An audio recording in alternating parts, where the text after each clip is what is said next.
Hello and welcome. Today we're going to discuss a few steps on how to get started. The first thing is an easy way to create your event. So on the flow.biz page, you'll see the button called create. Let's click that. So once you get here, you have a few options. You can create your account. I'm going to select my Google account.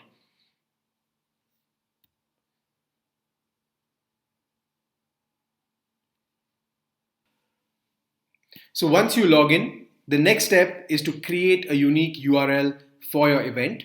Let's call it int expo, just for the sake of it. So now you select, is this event or is this a business floor? We're talking about event floor, so I'm going to choose that. It's a public event, so I'm going to mark it as such. Now in the next screen, you will see some of these options. At the first go, this might seem a little confusing, but let me quickly explain the 6 different parts of the floor, which I've covered in the previous video, but I'm just going to quickly go over them. Stage is the place where you do your conferencing, so your keynotes, discussions. Lounge is where the networking happens, so obviously I want some networking, so I'm going to select that. Lobby is more of the area where you can see all the guests. People can do their chatting one-to-one. The VIP area is for your speakers and celebrities. So you're creating a separate section for your VIP guests so that they don't have to go through the lobby to communicate with the other audience. So you can actually manage and make this limited to certain audience. I want booths. I have exhibitors in the event, so I'm going to select booths. Again, you might need this or not, up to your event. And then we want a reception or a help desk. So I've chosen most of these functions. Handouts, like I said, it's a digital card with all the documents. And I also want a floor layout and easy navigation for the users to easily get into the event. So the next step will ask you to fill out some of the basic information. International Food Expo. You can select your company. If your company is not here, it'll ask you to create a company. You select a date when you're expecting the event to happen. My event is happening on December 1st and ending on 31st December. The event can be as long as you want this to be. You select your time when the event is starting and the end time. The good thing is, once you select your time zone, it automatically optimizes for the time of your event. So if the user is in a different time zone, it will automatically calibrate to meet the time zone of the user. So that's pretty convenient and actually takes away a lot of confusion. Let's go ahead.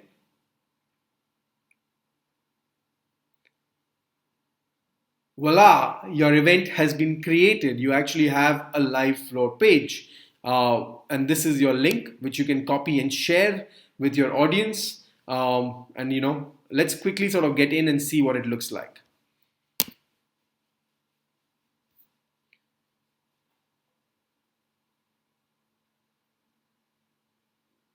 So as we wait, your floor is getting created.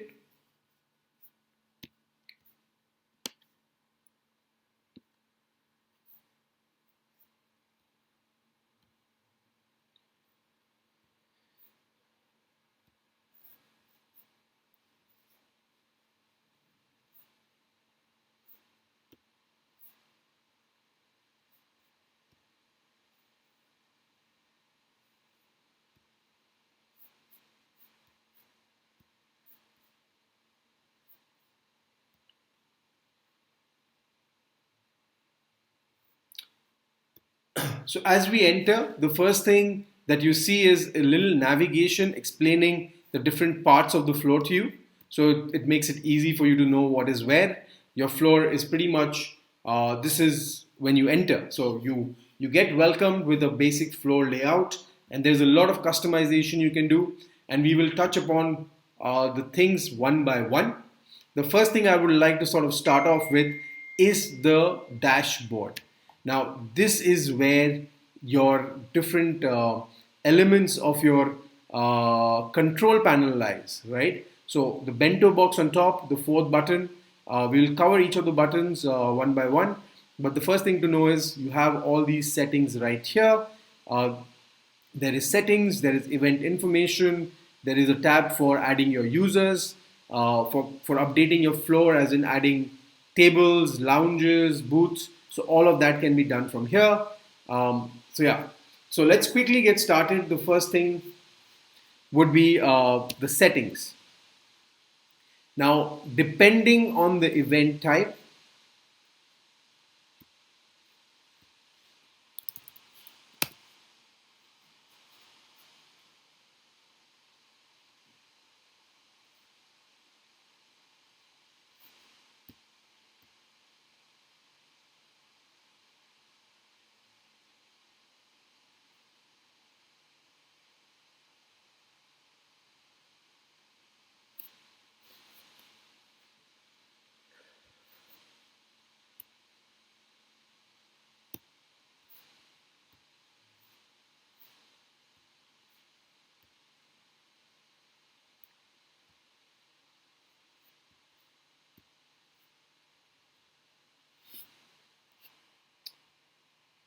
so as you get started, when you enter, you get a basic view of your floor.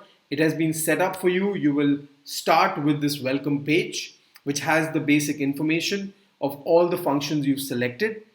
In this video,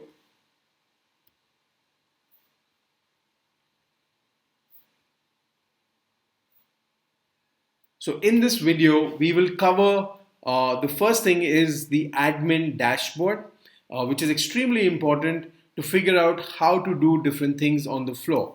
So on top, you'll see the fourth button, which is called the dashboard.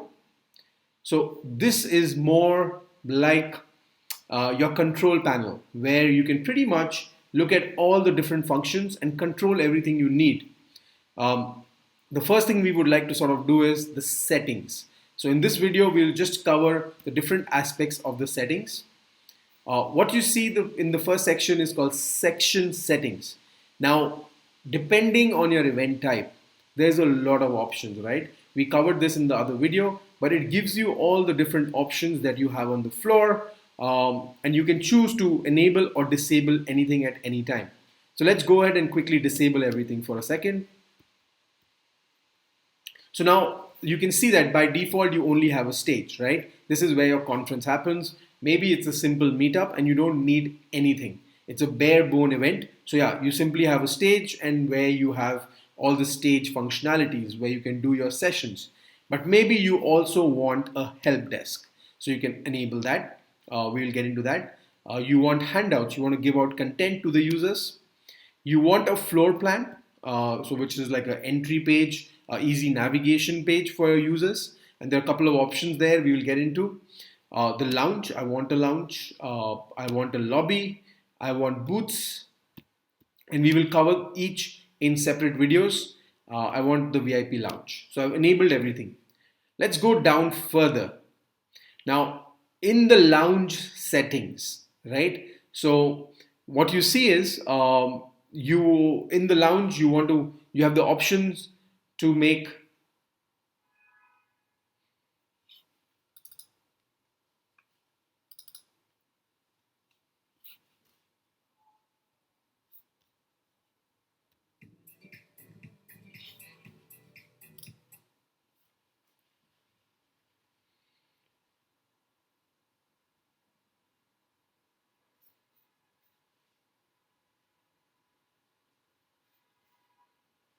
So going further, now you have the lounge settings. We will cover in details what you can do in the lounge settings when we in the lounge video.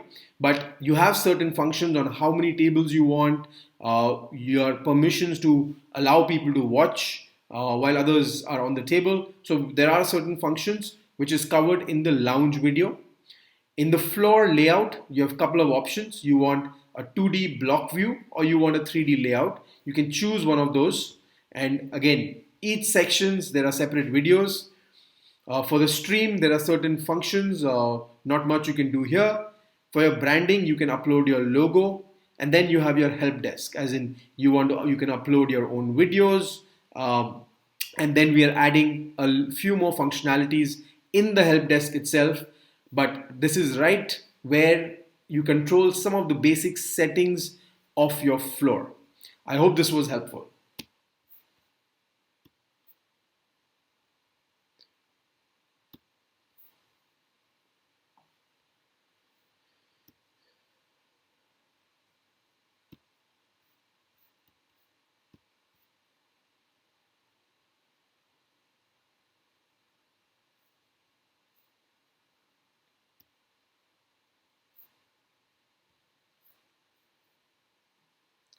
So the next function in the dashboard is the information. Now, when you click on the information, it'll take you to a different, more advanced dashboard. So let's quickly click on that.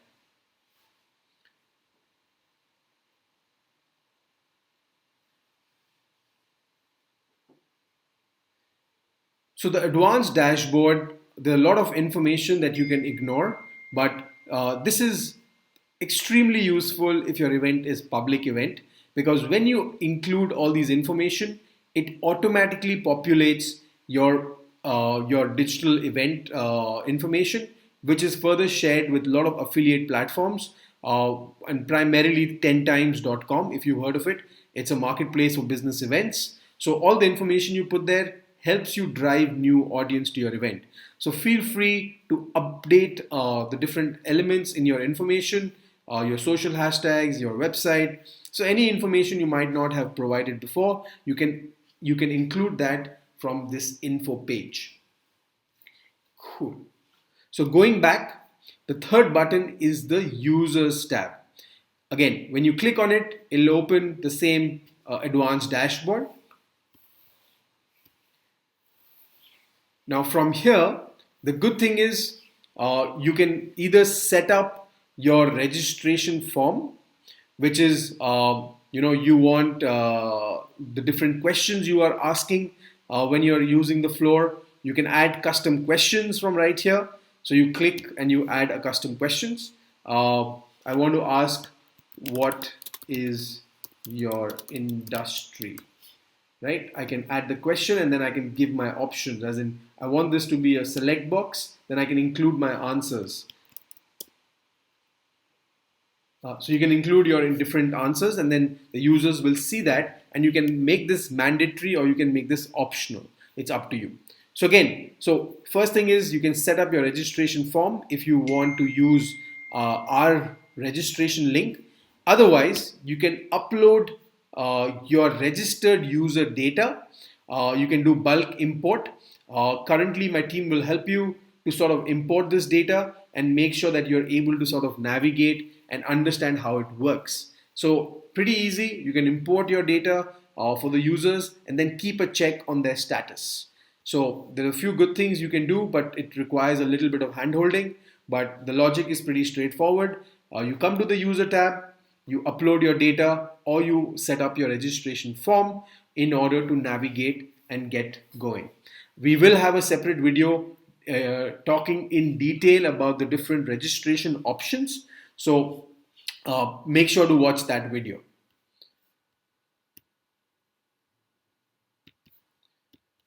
So the next tab is your edit floor. So in the floor, you have all the different space that you see on the page. You can add the different sessions. On the stage is where you add your sessions. So you can create multiple sessions from right here. I'm going to create one session, and then it'll ask you to provide all the details in that session. So now you see that I've added a session here. I can enter the room and I can edit all that session details. This is your agenda or the conference stage, or where your conference sessions go on. You can add your VIP tables. So these are the speakers. You can add premium booths. So as you can see, we have created some dummy booths right here, and then you can add more booths from right here. You can include your networking tables. You have all your networking tables. So next, you would see these buttons to edit floor, stage, partners, VIP, speakers, and booths. So these are basically the different areas on your floor. as you enable them. And then when you click on them, it'll take you to a advanced dashboard. So for example, let's say I'm going to click on speakers. Now, when I click on speakers,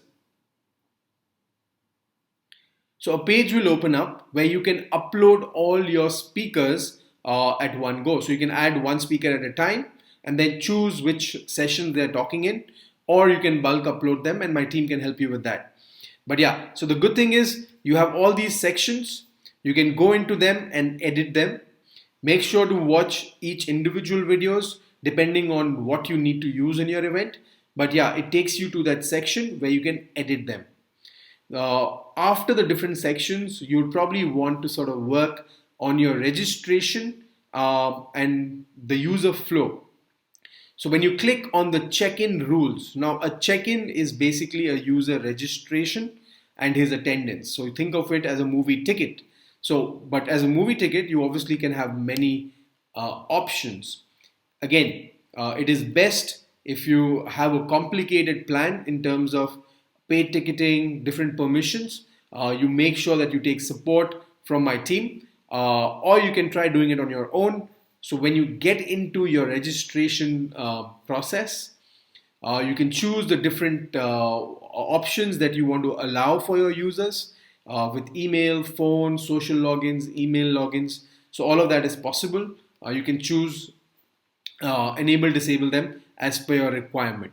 You also have your ticketing and check-in settings. So again, it can become a little overwhelming. So make sure to watch the detailed video for specifically how to set this up. So going back, you can see some of the functions at the bottom which relate primarily to the admin's function of recording different sessions, broadcasting different details to different when the users are live, live streaming, and then admin, more of the admin permissions. So this pretty much is your dashboard. It's constantly getting upgraded and improved.